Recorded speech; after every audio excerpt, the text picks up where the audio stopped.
Welcome to Talk Me Healthy. My name is Scherrie Keating, founder, Diabetes Care Consulting. The goal of Talk Me Healthy is to provide you education on how to live your best life every day starting today. Each show will bring a different health-related topic and exciting guests to share their expertise, passion, and personal stories. My hope is you will hear something that motivates you to make a small step towards living a healthier, happier life. Today's topic will be dementia, Alzheimer's, and the caregiver. My guest is my friend, Kathi Crowley from River Court Residence. She's the Director of Community Outreach, and I just want to say thank you for coming today, taking the time to come and talk about this subject that, as you know, is very dear to my heart. Thank you for having me. Oh, you're so welcome. So, as you know, my dad passed away in December, and he had dementia. And so I'm sure a lot of our viewers out there have somebody that they know and care about going through this very difficult disease. So first I want to hear a little bit more about yourself and why you became interested in this field, and then we're going to talk about dementia and its many facets. Okay, wonderful. Well, I've been working with seniors for about 24 years now. I got into gerontology because we were caregiving for my grandmother probably about 30 years ago, and we had absolutely no idea what we were doing.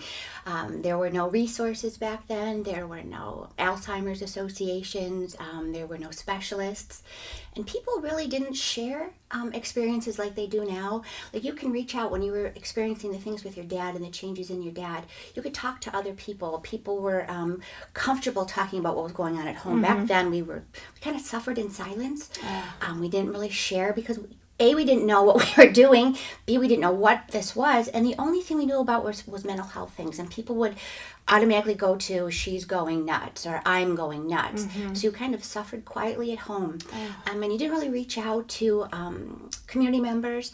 And there wasn't support groups back then. There weren't books written. So we did honestly everything wrong that you might do in caregiving. But so I use it in teaching. I do a lot of educational programming. I worked at the Alzheimer's Association for quite some time, and I was the director of education. So I would go into the community and train informal caregivers, family members, and then train formal caregivers, like people that work in assisted living or nursing homes or hospitals, because it's really not common sense. There's actually a lot of training that goes in, approach, understanding the disease process. So I took my experiences of what not to do and turned it into this might work. So there's a lot of simple tricks when it comes to caring for someone with memory loss, and sometimes just some simple things to get you through your day. Take that stress level down a little bit. So I like to impart some wisdom and share my experience as a caregiver, both informally for a family member, informally working in senior living. Oh, that sounds great. And we definitely want to talk about those tips that you have to share. I think, first of all, the statistics that I've been reading about were really staggering. Okay. Shocking, actually. I mean, having a dad with dementia, he started out with multi-systems atrophy, and apparently that is a risk factor for dementia, and he ended up having dementia, and he was this strong military sergeant, and he was in control, and then all of a sudden, through this process over 5 or 6 years, he became dependent, and his life wasn't his anymore. He was in control of others' decisions, and I saw the stress my mom was under and the heartbreak of our family. Yeah. And as I'm reading the statistics, I'm just in awe that so many people are going through the same thing that we went through. And then add the fact that there's probably a lot of people that don't still talk about it. So I think the stats probably are even more mind-blowing than what's on paper, because so few people are still hesitant to talk about it or to share their experiences. So a lot of times through the Alzheimer's Association, councils on aging, things like that, you find out it's even more than what's researched or documented. But the one that always staggers my mind is that 1 in 2 people 85 and over have some form of dementia. Now, dementia comes in many forms, but most senior living, like an assisted living or a nursing home, average age is about 86, 85, something like that. So that tells you that half of the people that live in those settings have some kind of dementia or memory loss. So I think training's huge.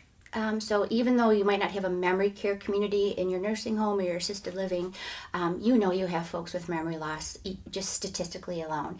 So I'm an advocate for training.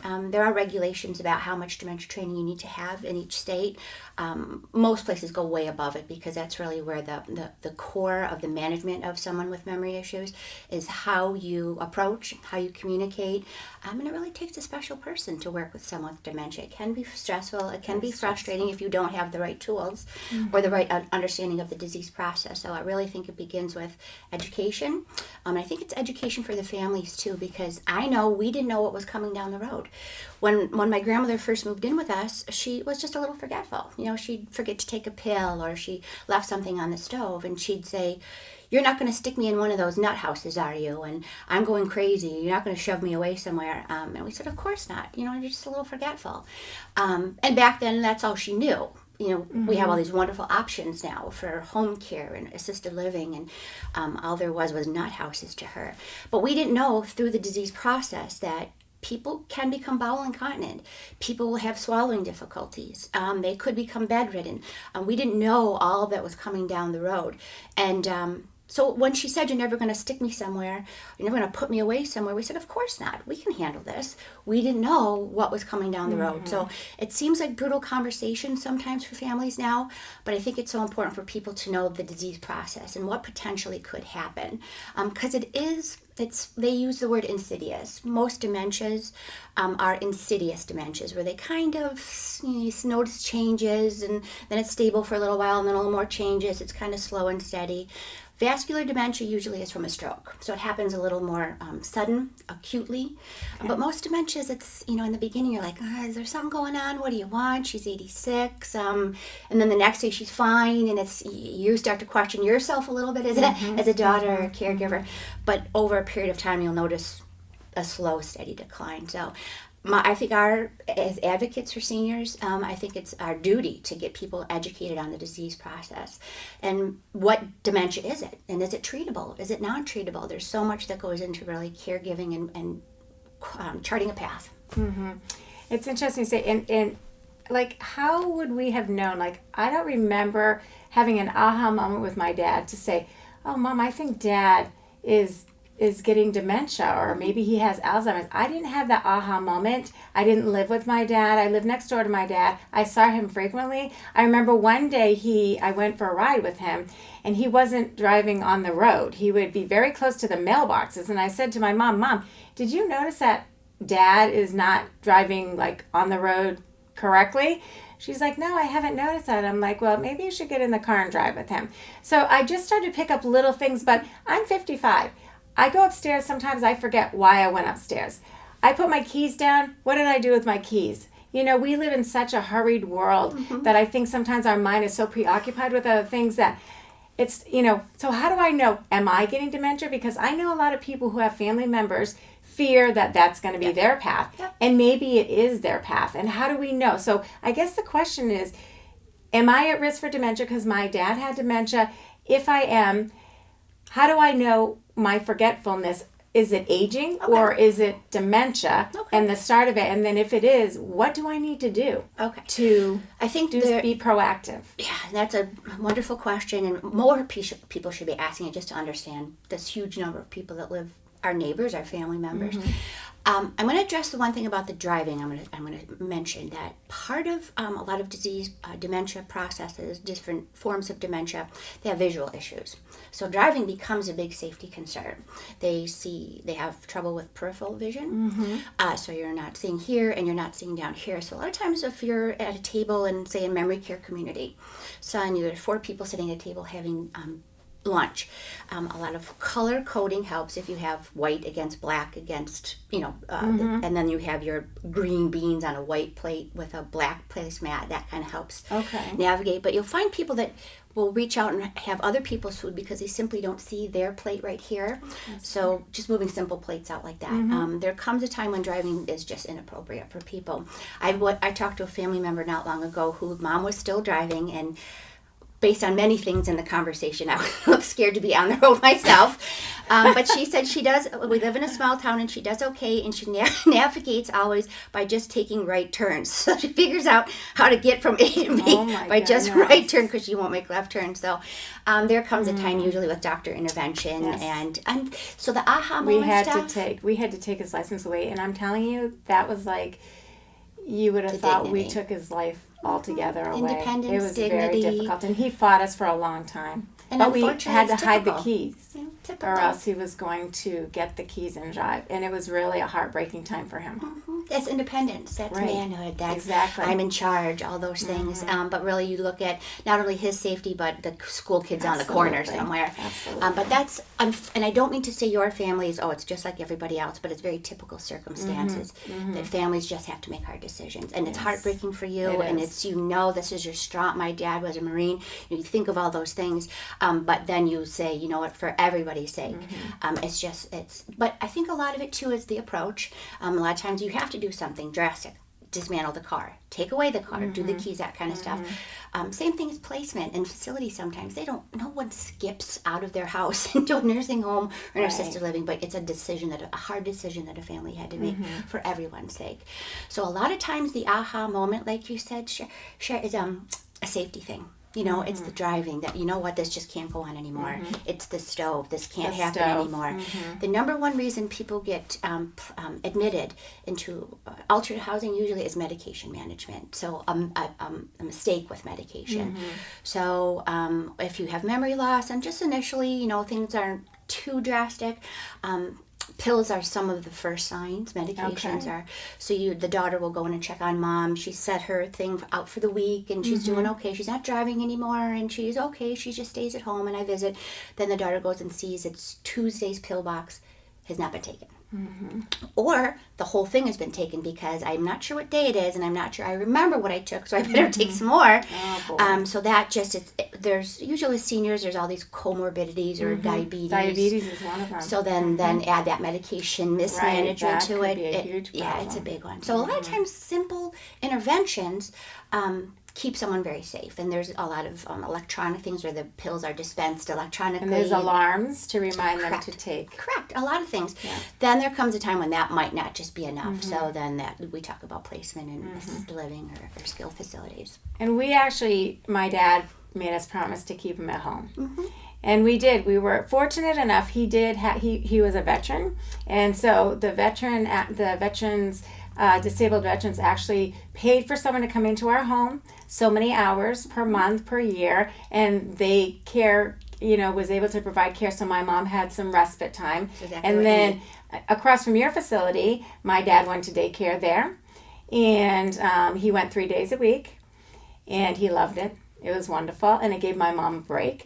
But we did keep him at home, and were able to keep him at home until he passed away, and he did pass away at home.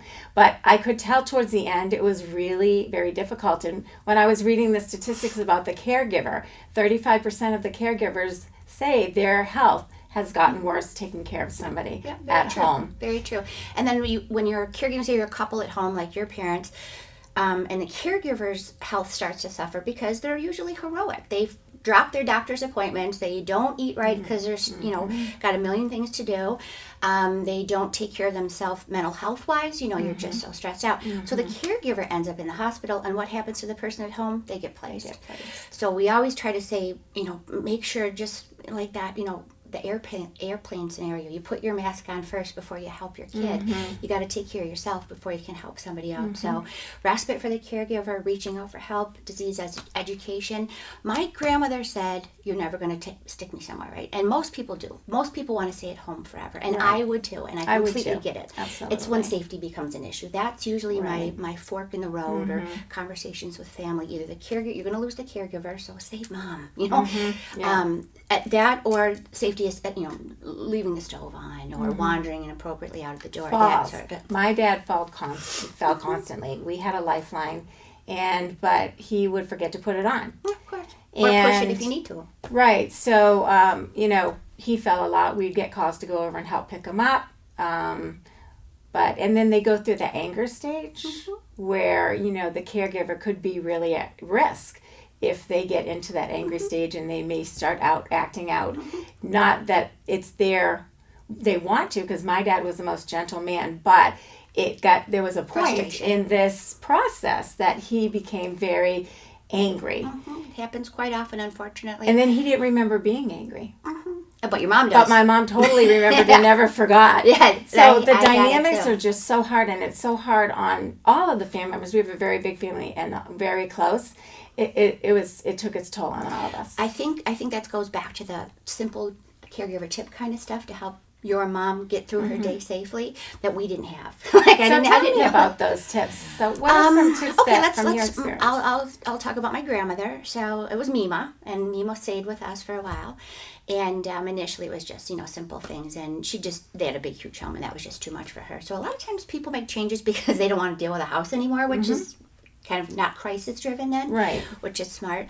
But we know now that someone with dementia can't remember 5 minutes ago sometimes. So it starts off with your short-term memory that starts to get eaten away. What did I have for breakfast? I don't remember grandchildren maybe. I remember my daughter. And it just slowly kind of digs deeper into your memories. So we would say my dad had a woodworking shop in his basement. And we lived in a big, huge Victorian home right on Main Street with someone who wandered. So I didn't know. Wandered? Yeah, so my dad would go down into the basement to work on he had like a shop down there. And we had a door in the kitchen down to the basement. And there was a lock on it. So my dad would say to my grandmother, "Now, Mima, I'm going to go downstairs and work in my shop. You're going to hear a lot of noise. Don't get worried, it's just me." And she'd go, "Oh, okay, fine." And then my dad would go down in the basement and start all his machines up and start working. And she got scared because she heard these noises and didn't remember that little conversation.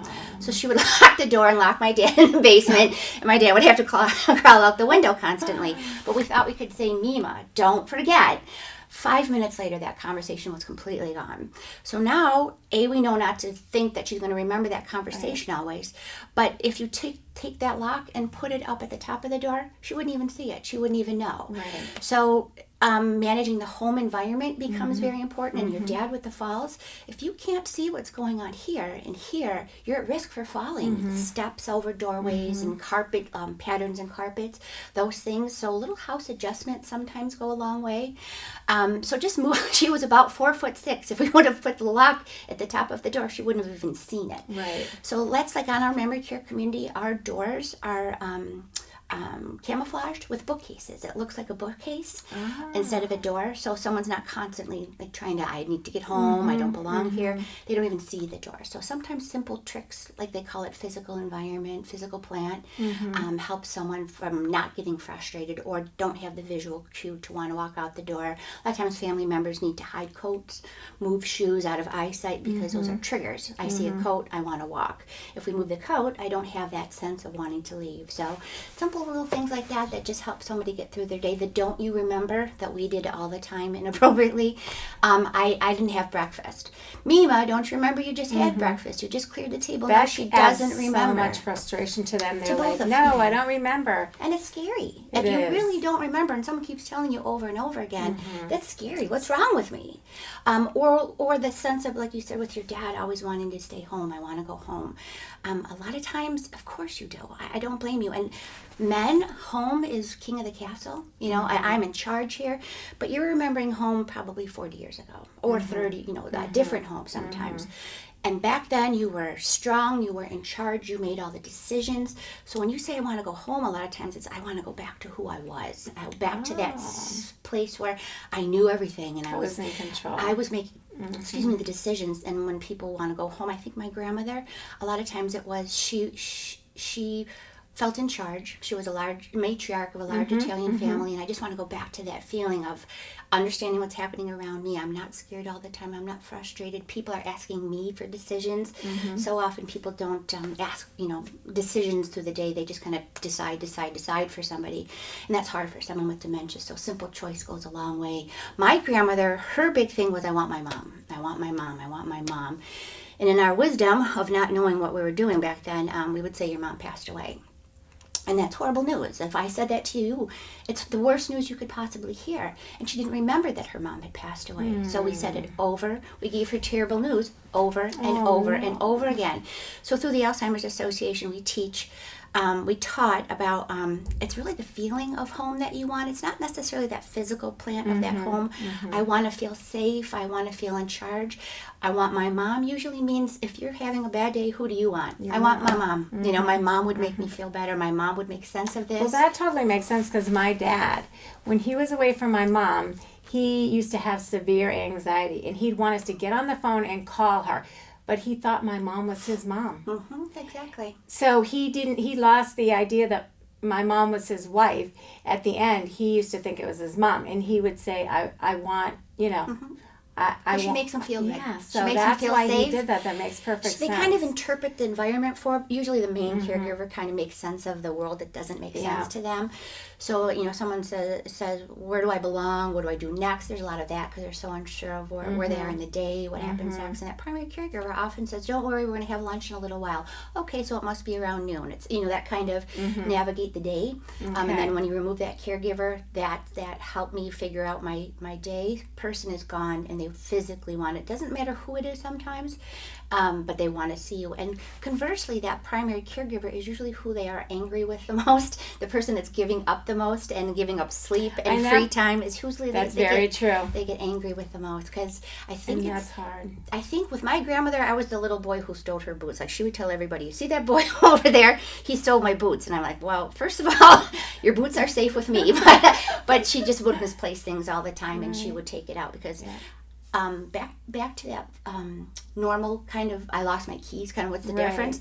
She didn't remember that she had her boots in the first place and that she hid her boots. So if she can't find her boots, someone must have stolen them. And that's I think the difference, that line in the sand of what's normal, memory loss, or you are a busy girl, you have a million things going on, you have a lot on your mind. Misplacing your keys is normal. I did it with my cell phone just the other day. I was coming in many bags of groceries, cell phone in my hand, putting away groceries, and then I'm like, where's my cell phone? And I could walk my way through. Okay, I was walking in the door, and I put away the groceries, and sure enough, it had fallen into a bag that I put in the refrigerator, so my cell phone was in the refrigerator. I figured it out. Someone with memory loss a lot of times will say, I never had a cell phone. You must have stolen my cell phone. Okay. It's just we're busy and moving too quickly. Their take on it is very different, that there's usually a paranoia to it. So my grandmother's pocketbook was her number one thing. She had to have her pocketbook everywhere she went, and then she would hide it because it's so important. She would hide it places and then look for it and couldn't find it. So you must have stolen it because I just had it. My dad used to always say somebody came into the room at nighttime and stole things from him. They misplaced and them. we would I'm very say, good at finding things now. I find things in liners of bathrobes, push up ceiling tiles because it's very important to them to have that. Yeah, and then they forget where they put it, or they'll write themselves a note and forget that they have the note. Yeah. So it's usually like, say in my building, we'll get a call at the front desk, someone stole my wallet. Okay, I bet you we can find it. Don't worry about it. And we'll, we don't argue with anybody, of course. But usually with some careful experience of look inside the pillowcases and look under the mattress. Usually there's 99.9% of the times in facilities or communities, it's really just someone hid something that's very important. And I think people forget what's important too. Like my wallet is important to me, but sometimes something that you wouldn't think is important, people are hiding. And for some reason to them, they hoard it and they hide it. My grandmother's had a lot of jewelry that we still to this day have no idea where it is because she hid it. A lot of times it's in a tissue and then it goes in the garbage. Wow. And so there's a lot of vulnerability with people with dementia because of that paranoia. Right. The TV too, I think, is big. And when you talk about your dad and people coming into the room, we really try to limit TV because they don't really understand what they're watching and it can be scary. And we made the mistake of sticking my grandmother in front of a TV because it was something to do. He always was in front of the TV. And she can't interpret it. It's hard for, your brain is a living, breathing organism that for you and I should be soft and moist. For someone with dementia, it gets a little harder, and plaque and signals don't get through as easily as they do for us. So when I see something on TV, it could be that I'm experiencing that, or 6 hours later, it scares me. And so it's usually not a good thing. Maybe some Andy Griffith episodes. Right, because he wanted the murder mystery shows. And my mom's like, yes, we need to turn these off now because he's starting to act, Yeah, it's scary for them. He's starting to get aggressive. So we changed him into like Family Feud and, something light like that. And, his ball games he always watched. But we never knew if he was really watching it and understood it or if it was just background noise, right? Yeah. But it really really important what you put in front. The sounds are scary. Remember, I don't remember the last 40 years. So when I see President Trump, I'm like, who is that? I'm thinking President Kennedy. Okay, You know, it's right. another signal that I'm not really sure what's going on around me, and it's scary. So we do a lot of black and white movies, a lot of sing-alongs, but very, very little TV, just because it's misinterpreted so easily. Right. And my grandmother used to talk about the people that she lived with, that they had these horrible relationships, and this one hated this one, and this one's plotting to murder that one, and we couldn't figure out what she was talking about. It was soap operas. I was just going to say, it must sound like a soap opera to me. We put her in front of a soap opera all day long, and then she was kind of, interesting? or visual cues are tough too. She had, I don't know if you remember, but the white styrofoam heads with the wigs on them. Mm-hmm. She had several wigs and a shelf with all these different wigs on the white styrofoam heads, and she would always talk about the people who were watching her. And looking back, I really think the visual changes and the paranoia, and I bet you if I would have moved those wigs, the people weren't there anymore watching her. So we're careful about glare in windows because you see your reflection. We're careful about mirrors. If I'm 85 and I think I'm 40 because I've lost the last few years of my life, you look in the mirror. There's someone looking back at me that I don't know who That is. happens to me every morning. You look great. That's you. But yeah, so we had in our bathroom, we had, I don't know if you remember this very 70s, 80s house, a wall of mirrors, the square mirrors. And the toilet was next to this wall of mirrors. And she was struggling sometimes in the bathroom because she didn't know that lady next to her, and she was very private. I can't go, I don't even know her. And we didn't know, so it'd be, Mima, that's you, look, you have a scarf on, to see the scarf. But to her, she's back in time, and so it was very scary for her. Wow. So there's a lot of simple tricks like that you can make adjustments either in a community like ours or in the home, that you just simple things that help with frustration. Now that we understand the disease process a little bit better, that help with that physical plant Boy, there's stuff. so many questions that I'm thinking as you're talking. So where does one, so okay, I think my family member has some signs of dementia. First of all, is that the same as Alzheimer's?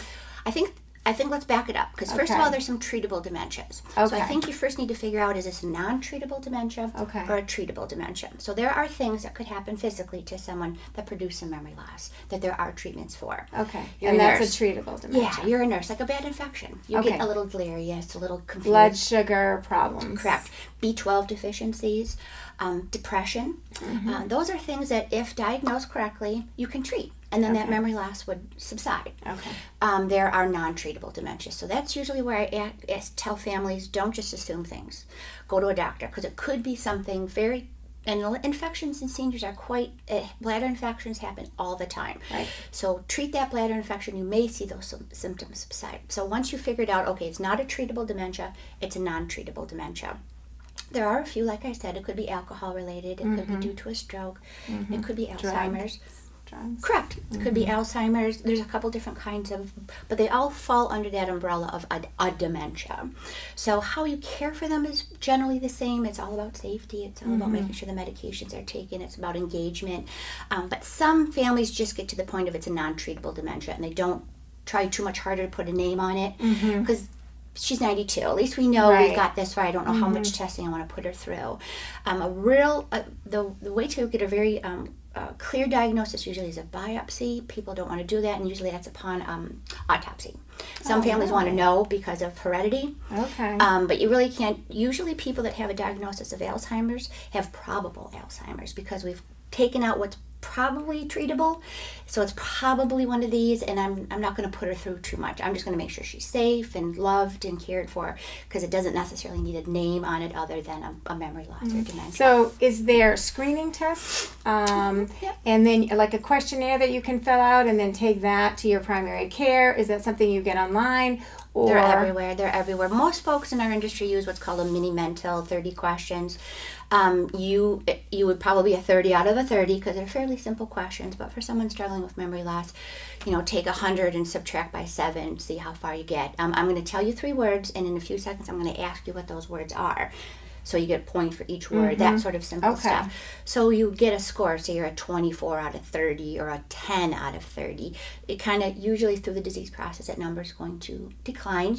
A lot of times it helps families kind of gauge where someone is. And a lot of times it's like your mom, you're there every day. and you don't see the same changes. Right. If you do something kind of statistic or number, it makes things, oh my gosh, she couldn't even spell world backwards, and they can't figure that out. So it's an eye-opener sometimes, but it really gives families kind of a snapshot, and it's usually the beginning of education. This is probably what's going to happen. These are the changes that you'll see. These are the safety concerns you might have. These are your resources.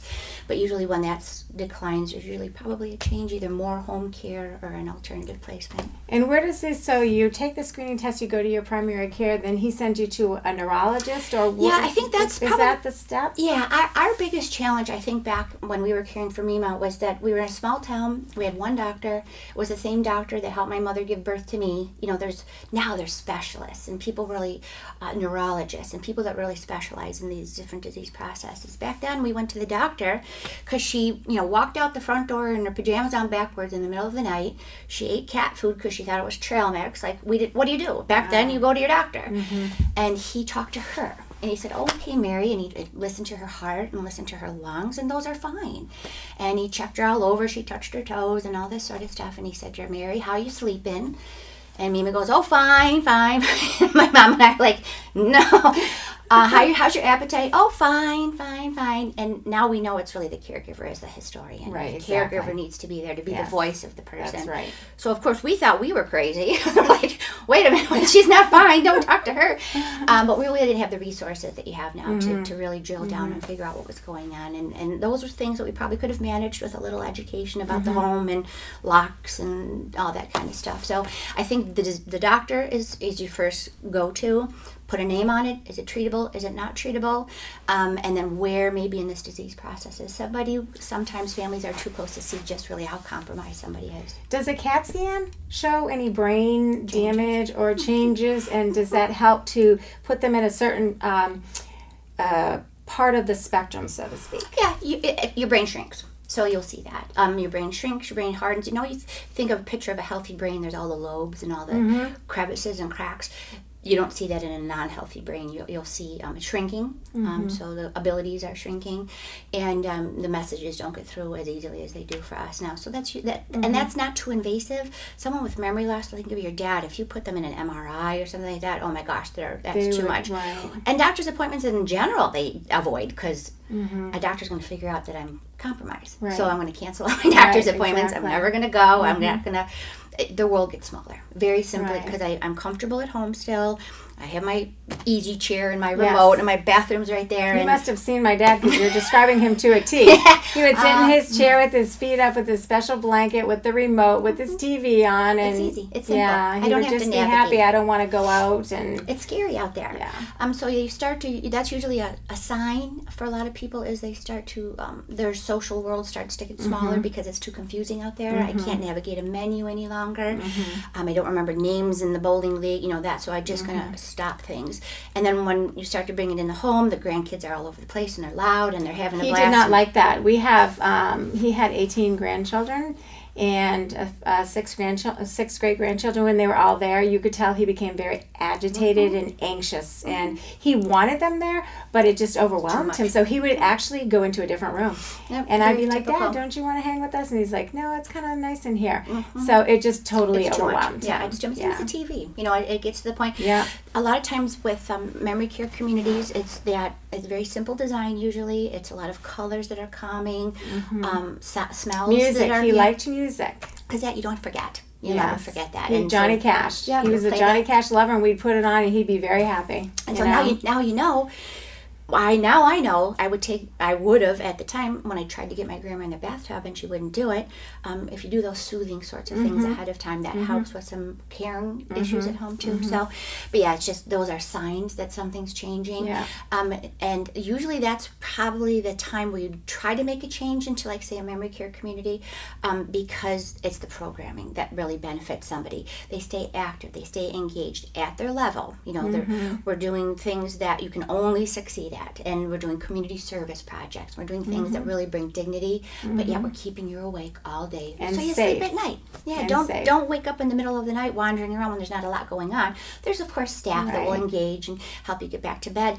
But stay awake during the day where all the great programming is happening, and then you're tired. And then at home, sometimes there's reverse body clocks because the caregiver's so tired. Please take a nap. I need a nap too. That's what happened. Is he would take a nap, and I would say, "Dad, go ahead, take a nap. You're tired." Mom would like, "Don't let him take a nap because he won't sleep. He'll be up all night." And I'm like, "Well, Mom, look at the poor guy. Went to daycare all day. He's tired." She's like, "I'm the one up all night with him." It's a good thing to be tired. Yeah, so he would be tired, but then if he took an hour nap, he would be up all night for my poor mom, and then she'd be exhausted to start a whole new day and start this all over again. That's where we really start with up and at 'em in the morning, thoughtful programming. They're involved. Our residents are involved in setting the tables and serving a lot of kids things, a lot of entertainment.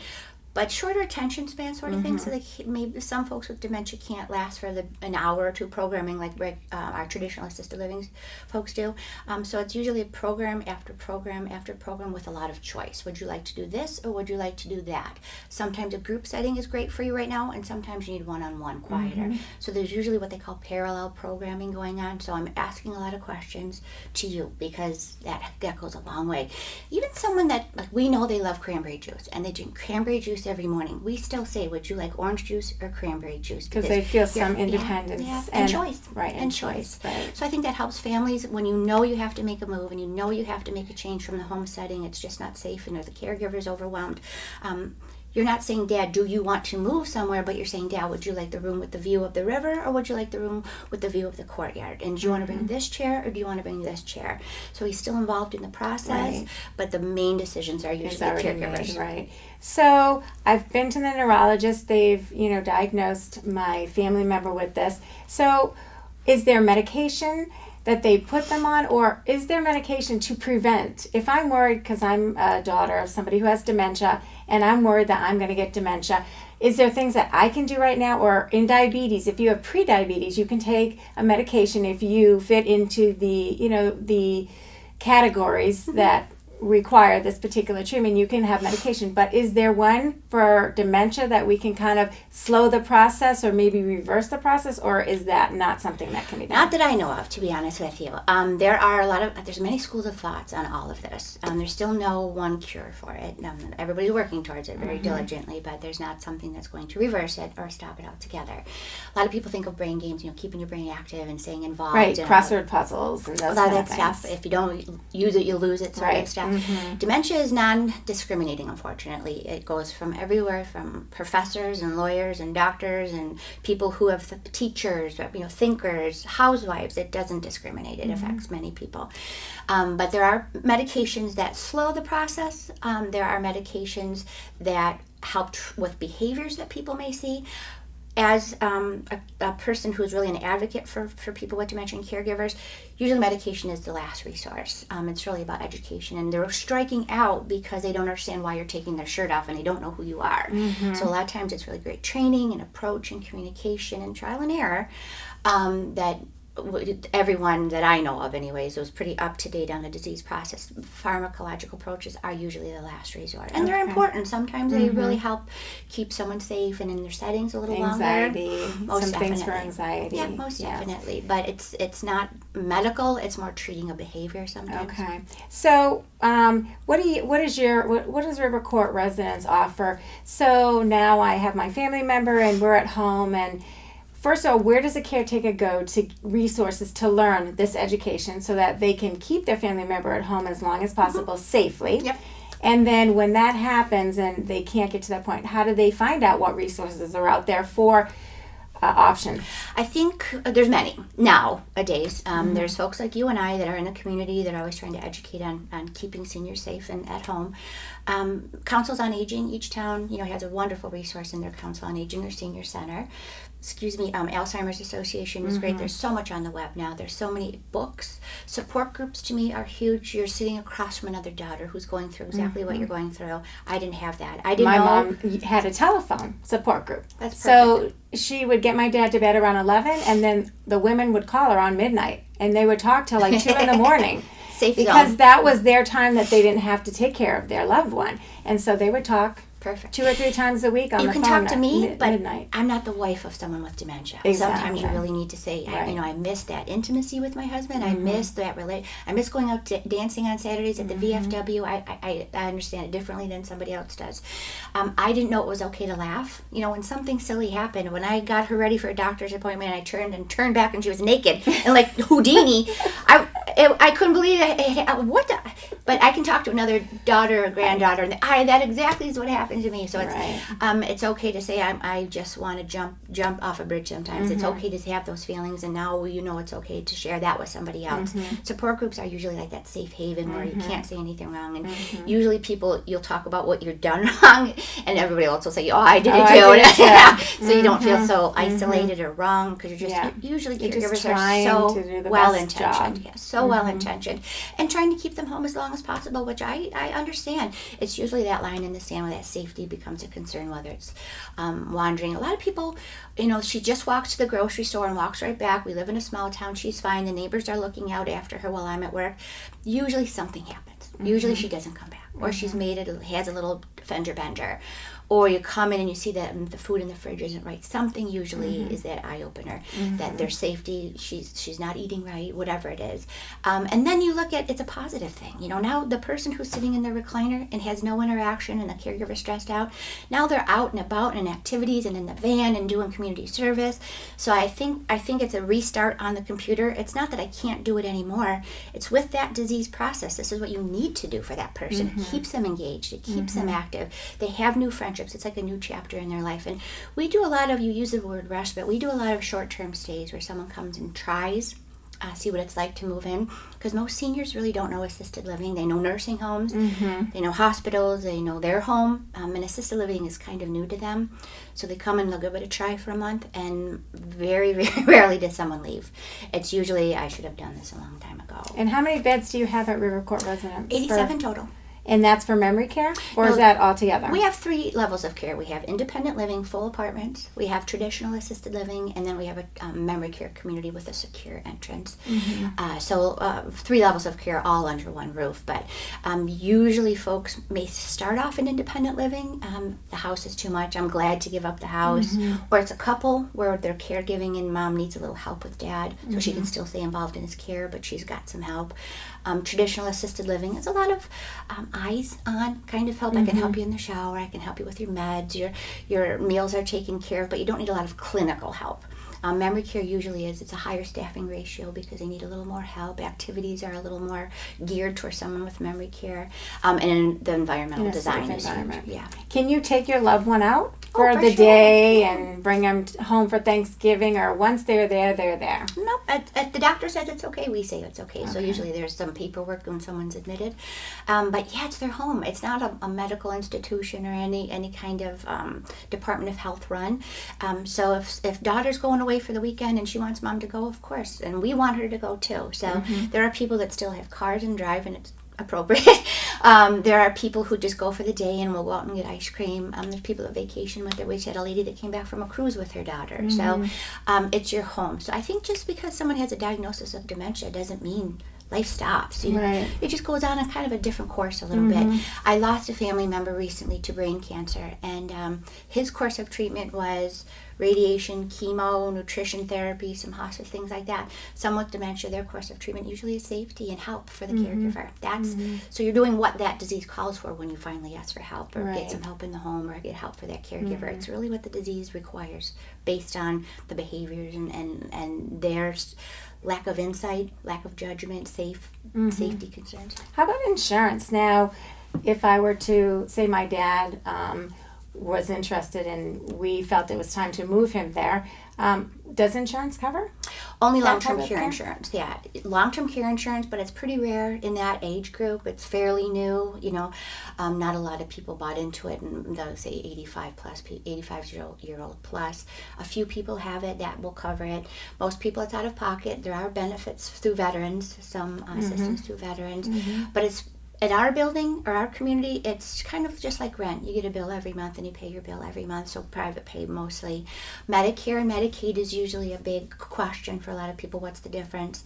But neither touch most assisted livings. We have a few beds that are through the Medicaid system, but Those are pretty few and far between. Medicare is the insurance for people who are 65 or over. Medicaid is financial assistance, and those come into play more at a nursing home. Okay. What about pets? I know my dad loved my dog, and he, that would be important. I know a lot of older, the aging population, pets are so important. It's like their child. Yep, and they come with them too. As long as you can take care of them. Yeah, they.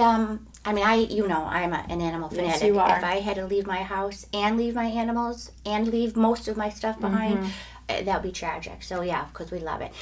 There are times when it might just not be appropriate any longer, that someone maybe through the disease process can't carefully take care of their pet any longer. But as we have the little doggy bags in our courtyards, because people are always walking their dogs out there. So yeah, it's important to. It is important. And kids are welcome, and visitors are 24/7. People stay overnight. It's your home. Oh, that's wonderful. I mean, if you have to make that decision, it sounds like a wonderful option. Yeah. So I want to end with some key messages that you would leave our viewers so they can start thinking about, takeaways from what you've talked about a lot of wonderful things. Okay. So what are some 3 takeaway messages that you can leave with our viewers today on this topic? Don't assume things. See a doctor, and don't let them cancel the appointment. We get that often where at someone's appointment, doctor's appointment, I'm not feeling well, I don't want to go. Well, if you're not feeling well, all the more reason to go to the doctor. So don't assume things. We used to hear, what do you want? She's 85 years old. It's not normal aging. So see your doctor.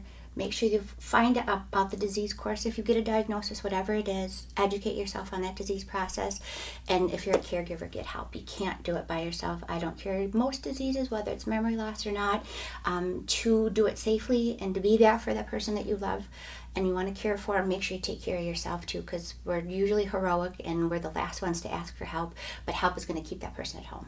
I think women are the worst too, because we're used to being moms and we're used to being a caretaker. Nurses, the same thing, anyone in the healthcare field. So those are great messages. And no one can take care of your husband like you can. You feel that. Exactly. Exactly. And he doesn't want anyone to do that either. So true. Yes. Well, this has been wonderful. Thank you so much. Thank you for inviting me.